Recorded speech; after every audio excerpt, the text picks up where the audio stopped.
আলাদা সেল আগেও ছিল, নামকাওয়াস্তে ছিল, কিন্তু এখান থেকে তাদের ব্যাগ চুরি হয়ে যায়। কতকগুলো আনসার পর্যন্ত এই খারাপ পুলিশগুলোর সহবতে থেকে থেকে তারা পুলিশের থেকে বেশি খারাপ হয়েছিল।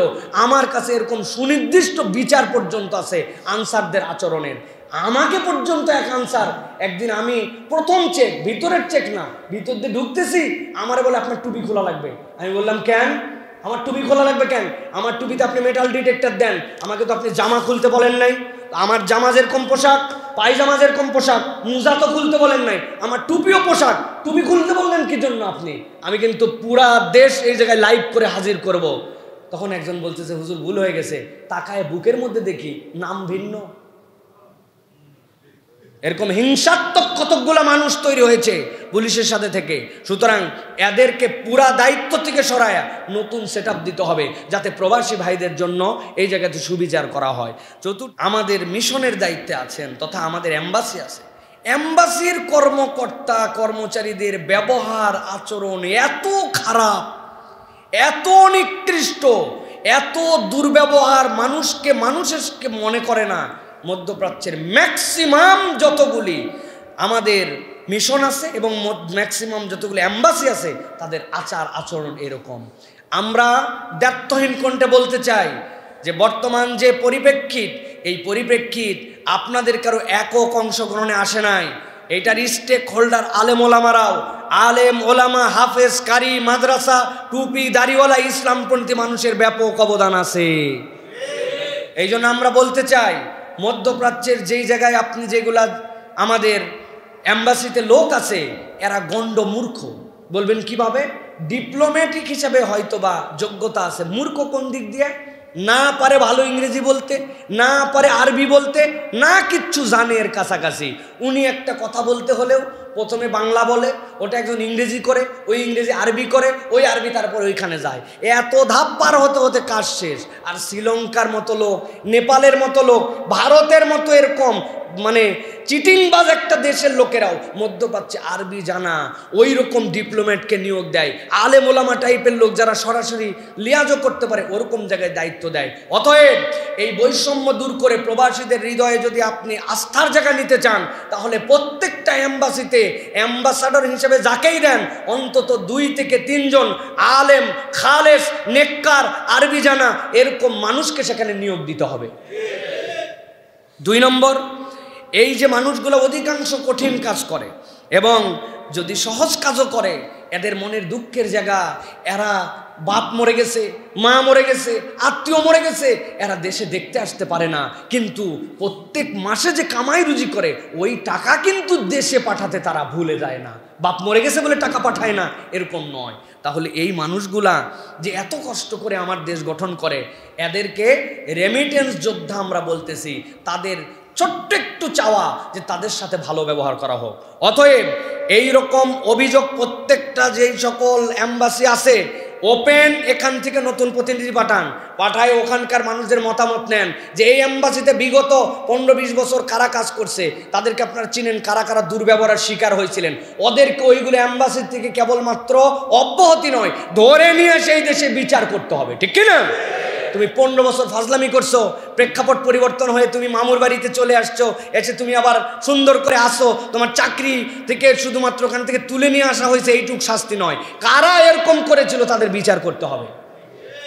3 নম্বর, আমাদের জয় ভাইয়েরা এয়ারপোর্টে আসেন, এয়ারপোর্ট থেকে তাদের সার্ভিস দেওয়া এবং তাদের জন্য আলাদা ব্যবস্থাপনা করা এবং তাদেরকে সুন্দরভাবে তাদের সার্বক্ষণিক ব্যবস্থাপনা দেখার জন্য আলাদা একটা সেল এবং আলাদা দায়িত্বশীল গঠন করতে হবে। আলাদা সেল আগেও ছিল, নামকাওয়াস্তে ছিল, কিন্তু এখান থেকে তাদের ব্যাগ চুরি হয়ে যায়। কতকগুলো আনসার পর্যন্ত এই খারাপ পুলিশগুলোর সহবতে থেকে থেকে তারা পুলিশের থেকে বেশি খারাপ হয়েছিল। আমার কাছে এরকম সুনির্দিষ্ট বিচার পর্যন্ত আছে আনসারদের আচরণের। আমাকে পর্যন্ত এক আনসার একদিন, আমি প্রথম চেক, ভিতরের চেক না, ভিতর দিয়ে ঢুকতেছি, আমারে বলে আপনার টুপি খোলা লাগবে। আমি বললাম কেন? আমার টুপি খোলা লাগবে কেন? আমার টুপিতে আপনি মেটাল ডিটেক্টর দেন, আমাকে তো আপনি জামা খুলতে বলেন নাই। আমার জামা যেরকম পোশাক, পায়জামা যেরকম পোশাক, মোজা তো খুলতে বলেন নাই, আমার টুপিও পোশাক, টুপি খুলতে বললেন কি জন্য আপনি? আমি কিন্তু পুরা দেশ এই জায়গায় লাইভ করে হাজির করব। তখন একজন বলতেছে হুজুর ভুল হয়ে গেছে, তাকায় বুকের মধ্যে দেখি নাম ভিন্ন। এরকম হিংসাত্মক কতকগুলো মানুষ তৈরি হয়েছে পুলিশের সাথে থেকে। সুতরাং এদেরকে পুরা দায়িত্ব থেকে সরায়া নতুন সেটআপ দিতে হবে, যাতে প্রবাসী ভাইদের জন্য এই জায়গাতে সুবিচার করা হয়। চতুর্থ যেটা, সেটা হচ্ছে রেমিটেন্সের যে অর্থ পাঠান, এটার স্বীকৃতি স্বরূপ তাদেরকে একটা সার্টিফাইড কপি দিতে হবে, যেটা 20 বছর 30 বছর একটা মানুষ কামাই করে আসলো, দেশের জন্য এরকম দিল। অতএব তারা যেন শেষ বয়সে অনেক ক্ষেত্রে প্রায়োরিটি পান। এতদিন দেশকে সেবা দিয়েছেন, শেষ বয়সে যেন তারা সেবা পান। কেননা গভর্নমেন্টের জব করা লোক ছাড়া তো কোনো রকম সেবা পাওয়ার সুযোগ নাই। অথচ গভর্নমেন্টের যেই লোকের বেতন, ওই লোকের বেতনও হয়তো আমাদের এই ভাই রেমিটেন্স দিয়ে হয়েছিল, ঠিক কিনা? অতএব তাদের জন্য এই ব্যবস্থাপনাগুলো আমাদের নিতে হবে প্রিয় ভাইরা। সর্বশেষ বলবো, প্রবাসের জন্য একটা আলাদা হেল্প ডেস্ক বানান, যে হেল্প ডেস্কের মাধ্যমে তাদের যে সকল অসুবিধা আছে এইগুলো শুনে তারপরে আপনারা সেই অনুযায়ী কর্ম নির্ধারণ করেন। আপনি এখান থেকে পলিসি বানায় পাঠাই দিবেন আর তাদের সাথে সেটা সুইট করবেন, এরকম না। আমি আমেরিকায় ছিলাম, বলে সাইফুল্লাহ ভাই জানেন না, আমরা দ্বৈত নাগরিকত্বের আবেদন করলে, আমাদের পাসপোর্ট কারেকশনের জন্য গেলে, নানান ঝামেলার জন্য গেলে মানুষই মনে করে না তারা আমাদেরকে। আর মধ্যপ্রাচ্যের যেইগুলা, এইগুলার থেকে বড় 2 নম্বর আল্লাহর দুনিয়ায় নাই। এক একটা পাসপোর্ট হয়তো উনি যাওয়ার পরে এক্সটেনশন করতে হবে, শেষ হয়ে গেছে, 10,000 20,000 30,000 টাকা করে ঘুষ খায়। চিহ্নিত ঘুষখোর আবুধাবি, দুবাই, বাহরাইন, কাতার, সৌদি আরব এইগুলাই আছে। এইগুলাকে ধরে নিয়ে এসে আগে বান্দার পরে ওখানকার লোকের অভিযোগ শুনেন, তারপরে শাস্তি দিয়ে তারপরে এদেরকে নিষ্কলুষ করতে হবে। কেবলমাত্র আপনি সরায় দিলেন, নতুন লোক সেটআপ দিয়ে দিলেন, এর দ্বারা পরিবর্তন হবে না। আমরা একটা পজিটিভ পরিবর্তন প্রবাসীদের জন্য দেখতে চাই, ঠিক কিনা? আল্লাহ রাব্বুল আমিন আমাদের প্রবাসী ভাইদেরকে হেফাজত করেন। আল্লাহ তাদের মনের যে দুঃখ বেদনা এগুলো দূর করেন। এবং আমরা বলবো, আমাদের প্রবাসেও যারা যেতে চান তারা সাবজেক্টিভ কাজ, নির্ধারিত বিষয়বস্তু জেনে তারপরে সেখানে যান, প্রতারিত হবেন না। এবং কোনো রকম এরকমভাবে যেন না যে ওখানে যে মানবেতর জীবনযাপন করতে হয়। সুতরাং আমরা যেন কারিগরি বিদ্যায় উৎসাহিত হয়ে এই নির্দিষ্ট বিষয়ের কাজগুলো জেনে বুঝে যেতে পারি। আল্লাহ আমাদেরকে বোঝার তৌফিক দান করেন। প্রিয় ভাইয়েরা, সর্বশেষ বলবো প্রিয় ভাইয়েরা, একটি বিষয় আমাদের জন্য অত্যন্ত গুরুত্বপূর্ণ, সেটি হচ্ছে যে ওলামায়ে কেরাম যাদের অবদান বাংলাদেশে স্বীকার করা হয় না। বাংলাদেশে আমরা বারবার বলেছি, কোনো নন মুসলিম অথবা কোনো অন্য ধর্মাবলম্বী তাদের উপরে কোনো বৈষম্য হোক, তাদের উপর কোনো অত্যাচার হোক, এরকম আমরা কখনো চাই না। কিন্তু কে বা কাহারা এগুলা করতেছে এটা আমাদের বুঝতে বাকি নাই। ছোটবেলার থেকে আমরা একসাথে বড় হয়েছি, অনেক হিন্দুদের সাথে খেলছি একসাথে, সাঁতার কাটছি একসাথে, পিকনিক করছি একসাথে। ও গাছ থেকে পেয়ারা নিয়ে আসছে, কামরায় ও খাইছে, ওর লালাযুক্ত পেয়ারা আমরা খাইছি। কই, ছোটোর থেকে তো আমাদের মেন্টালিটিতে দেওয়া হয় নাই যে তুই অন্য ধর্মাবলম্বীর সাথে গোসল করতেছিস, ওরে ডুবায় আমার, খেলার সময় সাথে নিব না, আনন্দের সময় তোকে নিব না, পিকনিক খাওয়ার সময় তোকে বাদ দেব। তার মানে এই মেন্টালিটি নিয়েই আমরা বড় হই নাই। আমরা একসাথে সবাই এই সমাজে বড় হয়েছি, এটাই বাস্তবতা। কিন্তু বড় হওয়ার পরে ওদেরকে পুঁজি, ওদেরকে চালান বানায়া যারা এখন এই বৈষম্য তৈরি করতে চায়, এরা সুবিধার লোক নয়, ওরা মূলত সাম্প্রদায়িক সম্প্রীতি বিনষ্টের কথার দ্বারা নিজেদের রাজনৈতিক ফায়দা হাসিল করতে চায়। অতএব প্রিয় ভাইয়েরা, সতর্ক হতে হবে।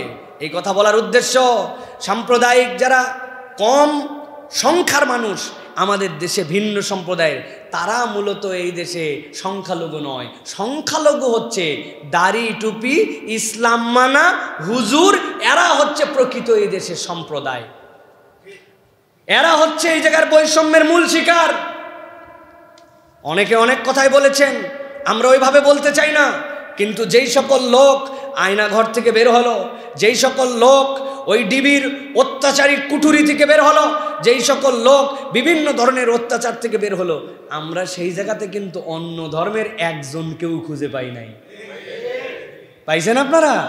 তারা এটাতে আক্রান্ত হোক আমরা চাই না, কিন্তু ইসলামপন্থীরা দাড়ি টুপির অজুহাতে দাড়িওয়ালাকে ধরে নিয়ে গেলেন, টুপিওয়ালাকে ধরে নিয়ে গেলেন, জোর করে স্বীকারোক্তি আদায় করানোর জন্য ময়লা পানি খাওয়ালেন, 10, 12, 20 ঘন্টা ঝুলায় মারলেন, পিটায় মারলেন, মানুষগুলোকে শুকনা বানায় দিলেন।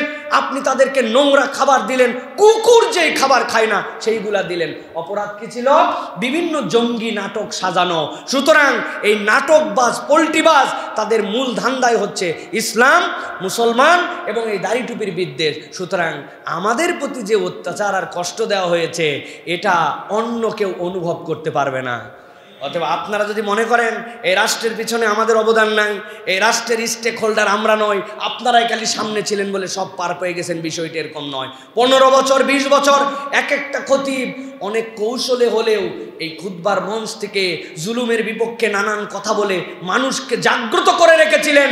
বাংলাদেশের কোনো আইন দিয়ে বাংলাদেশে কখনো কোনো মানুষের অপরাধ দূর করা সম্ভব নয়। ওলামায়ে কেরাম, ধর্মীয় আদর্শ, বিভিন্ন ধরনের ইসলামের আইন কানুন, এইগুলা বলার দ্বারা মানুষ এখন পর্যন্ত যতটুকু নৈতিক থেকেছে, নচেত আইন দ্বারা এই নৈতিকতা সম্ভব ছিল না, ঠিক কিনা? আপনি মাদকতা, অপরাধ প্রবণতা, এইগুলো সব কিছুর পিছনে ওলামায়ে কেরামের অবদান আছে। জিজ্ঞাসা করতে চাই, অনেক মানুষ তো জেলখানার থেকে খুঁজে পেলেন, আপনি কোনো আলেমকে জেলখানার মধ্যে জীবনে শুনেছেন মাদকাসক্ত এই জন্য আলেম সাহেব গেছে? জেলখানার হিস্ট্রিগুলো চেক করে দেখেন তো, সেখানে যাওয়ার পরে দেখেন তো বাপ মার সাথে দুর্ব্যবহার করে, বাপ মাকে নিজের বাড়ির থেকে বের করে বৃদ্ধাশ্রমে ঢুকাইছে, বাপ মায়ের পরে কাঁদতেছে, ওই বাপ মায়ের কান্না বৃদ্ধাশ্রমগুলো চেক করে দেখেন তো এর মধ্যে কোনো আলেম ওলামার নাম আছে? আপনি যাওয়ার পরে খুঁজে দেখেন তো যে বাংলাদেশে চাঁদাবাজি করে, চাঁদাবাজ উপর থেকে নিচ পর্যন্ত কোনো আলেম, হাফেজ, কারি, মৌলানা তারা এরকমভাবে চাঁদাবাজি করছে? আপনি খুঁজে পাবেন? আপনি তো চাঁদাবাজ আপনি সেখানে খুঁজে পান নাই।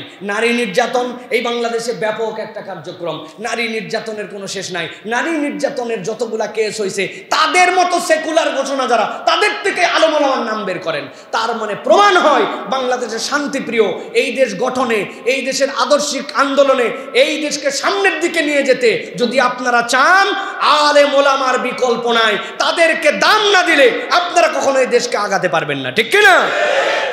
আমরা এই জন্য আপনাদের কাছে জোর দিয়ে বলতে চাই যে এই দাড়ি টুপির সাথে যে বৈষম্য, এই বৈষম্য দূর করেন। আমরা অনবরত কথা বলেছি, সুতরাং কথা বলা মানুষদের জন্য আপনারা মূল্যায়ন করেন। আর খবরদার তাদের মতো এরকম সুরে সুর মিলায় আমাদেরকে কখনো দূরে ঠেলে দিয়েন না। আমরা আপনাদের কল্যাণ চাই ততদূর পর্যন্ত যে আপনারাও যদি ভুল করেন, একবারে আপনাদের সাথে গায়ে মিশে আমরা দুধে পানি মিলে গেছি এরকম নয়। আপনাদের ভুল হলেও আমরা কথা বলতে কিন্তু ছাড়ব না। শিক্ষা নিয়ে আমাদের মন্তব্য আছে, সমকামিতা নিয়ে আমাদের স্পষ্ট কথা বলা আছে, শিক্ষার ভিতরে যে সকল অপশিক্ষা ঢুকানো হয়েছে এইগুলো নিয়ে স্পষ্ট কথা বলা আছে। অতএব এইগুলো সব বিষয়ে কনসার্ন নেন, আপনারা ভালো কাজ করবেন, ইনশাআল্লাহ আমাদেরকে সাথে পাবেন।